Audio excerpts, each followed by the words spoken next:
Hi, I hope you all are having a great day. My name is Isis. I am the CEO and founder of Empower Mode, and I am so happy to have you here on my channel, especially if you already know me and you've been here watching me every single week.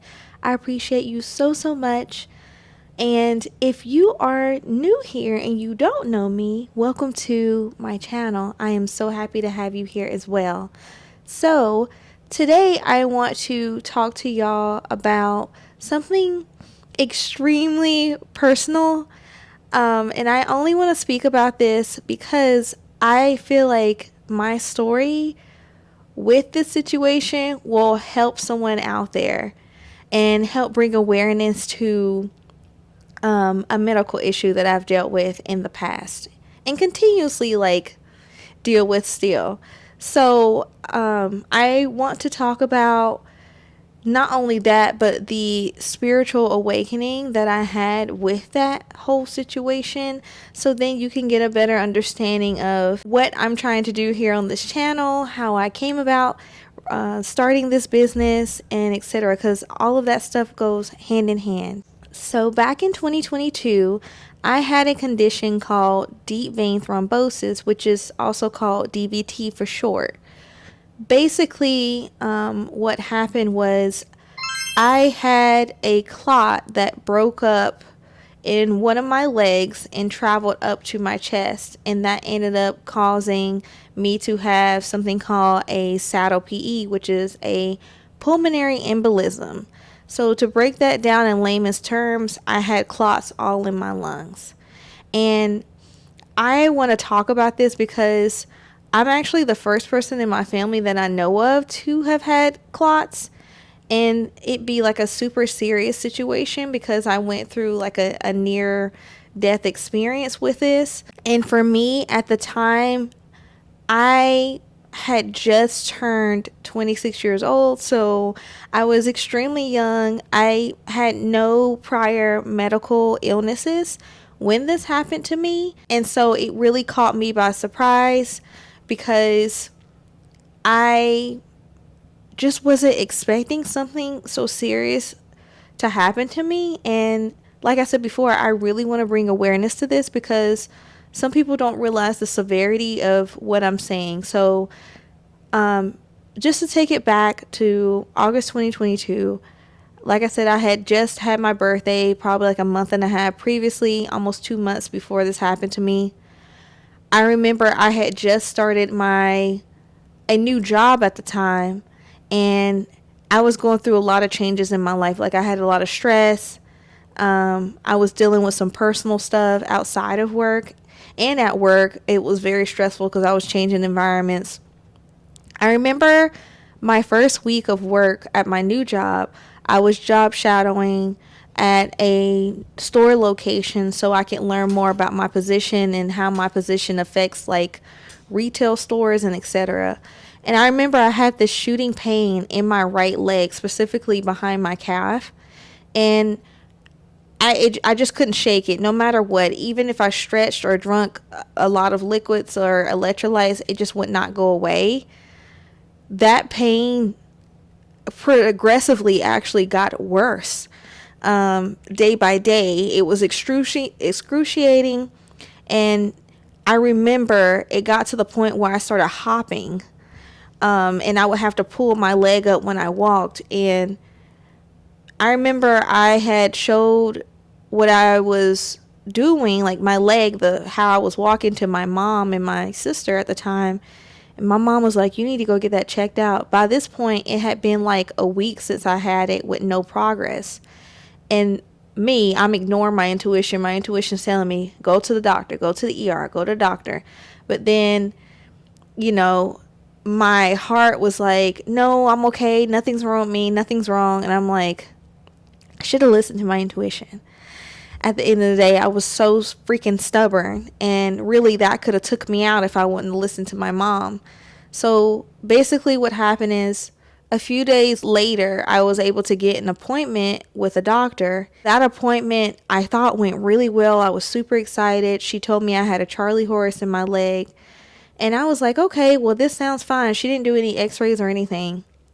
So I remember I felt so good about myself, and I remember I went home and I was just super happy that nothing serious was wrong with me, and I took the medication she told me to for my Charlie horse. A few days after that, I would say maybe 2 to 3 days after that, I was working from home at the time. It was one of my work from home days at my new job. I remember I got up, I went to the bathroom, and I remember when I got up from the bathroom, I started walking towards back my desk. Mind you, I'm at home by myself. No one's with me. I have no animals, no other. My ex-boyfriend at the time was at work, so I was at home by myself. And my phone was at my desk when I was working from home. I literally took 2 steps. And I remember I sorry, like this is so hard for me to talk about because I have to put myself back in that feeling. And that feeling gives me PTSD, but I know that this is going to help somebody and bring awareness, okay? So I just remember the feeling I had, and felt like my soul was literally leaving my body. So basically, what ended up happening is when I took those steps, I remember my ears started ringing. And I remember as I started walking towards my office, my vision started going away and I saw nothing but like white. And I could hear like a static sound, and it got worse actually. And at the same time, whenever it's like the more steps I took, the more I was losing consciousness. Now that I realize it, thinking back on the situation. But I remember after I heard like the ringing, I could hear my heart beating, and my heart was almost stopping. It slowed down so much it almost stopped. When I kid you not, y'all, I knew that I was going to pass away. Okay? And mind you, when all that is going on at the same time, I remember I almost fell back on the floor. I actually caught myself in my bedroom because my office was in my bedroom. I remember I leaned back like this and held onto the bed. So, and my intuition told me, don't lay all the way back or you can't get back up. And so I sat there. I literally sat there staying still, and then I stood up a few seconds after I started feeling a little bit better. It felt like it took 10 minutes of my life to get myself together, but really it lasted only maybe like 30 seconds to a minute. So when I get back up, I remember thinking to myself, what the hell is going on? Like, what just happened? Because I was in complete shock and I was super scared. And the only thing I could think about like is my family and my ex-boyfriend at the time, because I was like, wow, they're going to find me here at home on the floor. That's all I could think about is like, he's going to come home and I'm not going to be here. And I remember I like reached over on my desk and I got my phone and I called 911. I remember I was struggling to breathe. And that's when I knew something was like really wrong, because I was taking deep breaths like that, talking to the 911 operator. And at the time I was living in a townhome, so I was on the second floor, the second story of my townhome. And I remember after that, they were asking me all kind of questions to make sure I was actually coherent enough to continue the conversation. And I was. And I remember I grabbed like my purse and my ID, and I walked very slowly down the stairs. Whenever the firefighters arrived, it seemed like it took forever for them and EMS to get there. The firefighters got there first. I think I waited about 10 to 15 minutes on them to arrive. I remember I let them in my house. I was sitting at the bottom of the stairs right in front of the front door. It was about 2 or 3 firefighters that came in, and I remember one of them started going over all my medications at the time. And I showed him the medications I had from my primary doctor, the one who told me I had the Charlie horse. And he was like, nothing's wrong with you. Like, a baby could take this and be fine. A child could. There's nothing wrong with you. You look fine. And I remember thinking to myself, I don't even have the energy to argue with this man. And how can he make the assumption that I'm okay based off of these medications when I know what just happened to me, right? So I got a little bit upset by that deep down, but then I was like, I can't pay him no mind. So then the ambulance came up probably 5 minutes after that. And I remember they came in the house to get me, and I held one of their arms actually whenever I was walking by myself. I was walking so slow because I was scared the same thing was going to happen again. So I get into the ambulance. They're joking. They're laughing. I remember they strapped me in the bed, and I remember they tried to make me lay down. And I remember I literally could not breathe, y'all. I felt like I was about to go in the stretcher. I was struggling to breathe. And when that situation was happening, I had to speak. I was like, I can't breathe. I can't breathe. I was like, I need to get up. Let me up. Let me up. And I was seeing my oxygen dropping on the machine. And they automatically knew something was off, but they didn't know exactly what it was. So I would say about 10 minutes later, I get to the hospital. They're taking me to ER. I remember I get in there. Everybody's moving pretty slow. I'm telling them all my information to the nurses that are there. I remember I got called into the back room, and they were doing x-rays on me at the time to try to see what was going on. They did it specifically on my chest. I do remember that. And I just remember my body feeling really weird. I kept telling them I'm having a hard time breathing. I'm having shortness of breath.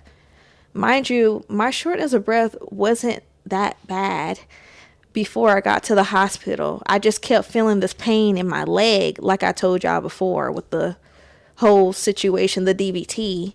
But that pain, honestly, had went away by the time I had the incident at home where I fell on the floor, because I started feeling a little bit fine after I started taking the medications.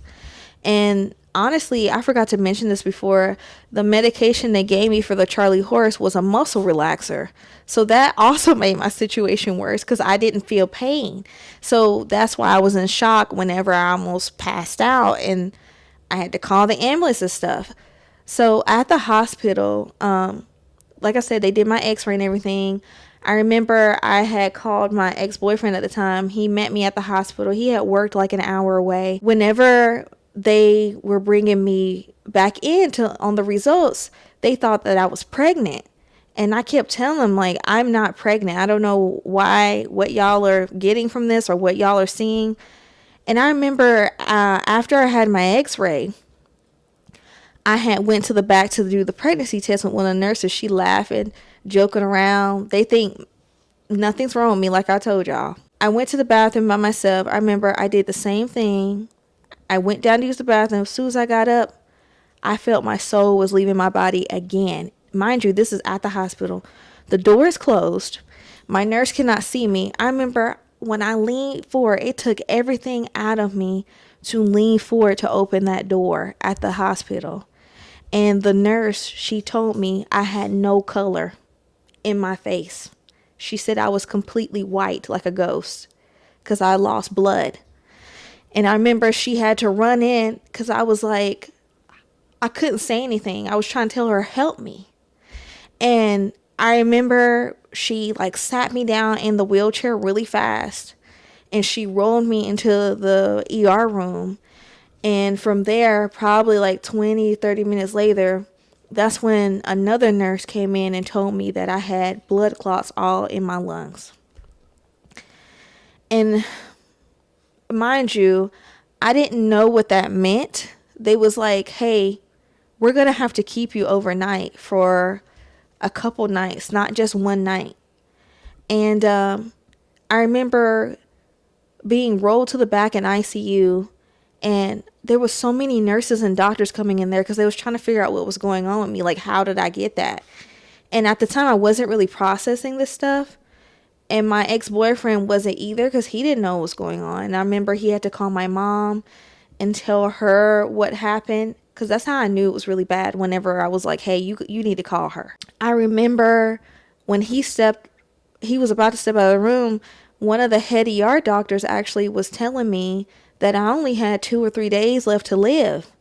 And I would have passed basically at home if I would have never came into the hospital. And that just sat with me. And I just remember like not understanding what happened. I remember I was about to cry in the room and the nurses were consoling me like, you're okay now. Don't think about that. You should live in the present and be grateful that you got called in and you were able to get the help you needed. You called in and you initiated it. And I just kept thanking God, because if God would not have stepped in and told me to do all these different things and listen to my intuition, I would not be here today talking to y'all. I promise you I would not. I would have been gone. I know for me, being in that hospital for 5 days, especially in ICU, it was a humbling experience, because I was in there with a lot of different patients that were worse off than me, actually. I remember hearing people screaming in the middle of the night. I remember the nurses would come in every 2 hours when I first got in and draw my blood, and then they graduated to like every 4 hours. I remember how tired I was in the middle of the night. It was just such a very scary thing. And it has left like a lasting impact on me. So that's why I feel like I need to bring awareness to this, because I can help someone like yourself out there, or anybody in the world that has been through this before, or even just bring awareness to PEs and DVTs, especially because that happened to me at a young age. I would say after I went through that whole situation and I got out of the hospital, I really didn't have any resources to help me with my mental health. And that really affected me. I started developing really bad anxiety, and I had depression as well. And that was something I had to learn about myself, because I didn't realize I had those things. And I remember I was going to my hematologist, because when you have something like that happen to you, you have to go on a cadence. So for me, I had to start going to the doctor every 3 months to see my hemo, to get blood works done, to make sure like the blood thinner I'm on currently was not messing with my body or anything like that, or my body wasn't reacting negatively to the medication I was taking. I just remember like my doctor not providing me with any mental health services. Only thing they ask you is if you want to like off yourself and stuff like that. I also remember he just saying I need to maintain a healthy diet, eat clean, exercise when I can. I tried doing those things at first. It was just very difficult for me to catch my breath. It felt like somebody stabbed me in my chest, in my lung area. Like I feel like I had chronic asthma, or I think it's called COPD. That's how it felt for me personally. So no one prepares you for the afterthought of the situation. I know there's some doctors out there that can be helpful, but my doctors were not great in my recovery process. And to this day, they still don't know why my clots or what happened with that. They're deeming me as unprovoked, because I have no other symptoms to cause it. And so that has been a challenge for me mentally as well, because you just, in the back of your mind, you're like, okay, this is going to happen again. But I've had to tell myself over the past almost 4 years now that I'm in God's hands and I have to live my life. I can't just go day to day in my life thinking like I'm going to get taken out any day. And I had to retrain my mind to think positively about myself, because the power of the tongue is really real. And if you go with that mindset and you speak that out to the universe, that will happen to you. So I learned to not be that way. And honestly, it took me about 2 years, a year and a half to 2 years to mentally recover from the situation. I remember I changed my diet. I started walking every day, even if it was like 10 minutes a day. I started doing that. I gradually increased that by 10 minutes every few months. I just tried to make sure I was active and drinking lots and lots of water. I just remember I came upon this group randomly called Stop the Clot. And now I follow that organization and I love it because they provide you with so many resources. They have different people, like professionals, like doctors and physicians, come on and they speak about, how to prevent, not necessarily, yeah, clot prevention. Yeah, I was about to say how to prevent clots because you kind of can with certain things. Sometimes you can't prevent it.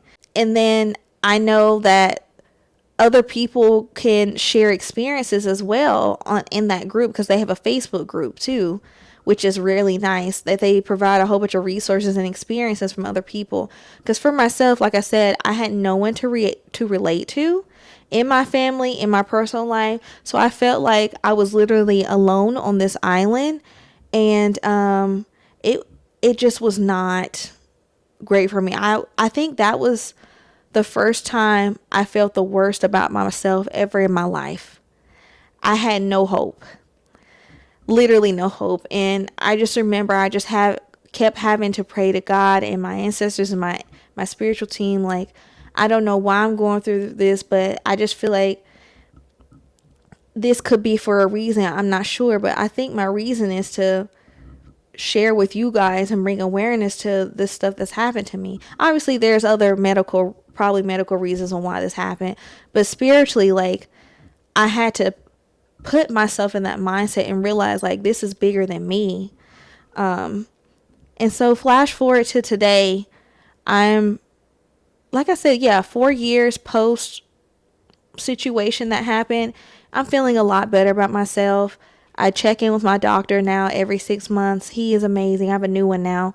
He is so great, and I feel like I'm getting everything I need. I've been going to therapy, like I mentioned before in a previous video, and that has helped me tremendously. But transitioning from that medical issue to spirituality, that helped bring about my first experience with my spiritual transformation. So that was the first time I had a spiritual awakening. And honestly, I've had 3. I'm going to talk about them in 3 separate videos. This will be the first. But the first one happened in 2022. Then I had another one in 2024. Then I had one at the beginning of this year. I'm so grateful that I'm able to have a platform like this to talk about my experience with that and how you can navigate through this experience if you ever go through it in the future, or if you're going through it now and you feel like you have no one, you have a community with me. I will talk to you about this stuff all day. And I can help provide you with some resources on what you can do to make it better for you, especially because it bothers your mental and emotional health and spiritual health when you go through a serious medical issue like that. And yeah, that's why this was one of the reasons why I started Empower Mode, was to share a lot of my experiences in life so I can help you become the best version of yourself. You're basically building the chapters of your own story through going through all these different experiences in your life. So that's why I provide like resources like the planner and the journal, because I have a lot of things in there that make you really think inside of yourself, and it makes you become spiritually stronger if you stick to those habits and you really talk to the voice inside of your own body and really try to understand yourself and other people around you so you can empower yourself and inspire other people. So thank you all for joining today, and I hope you all have a great day. Bye.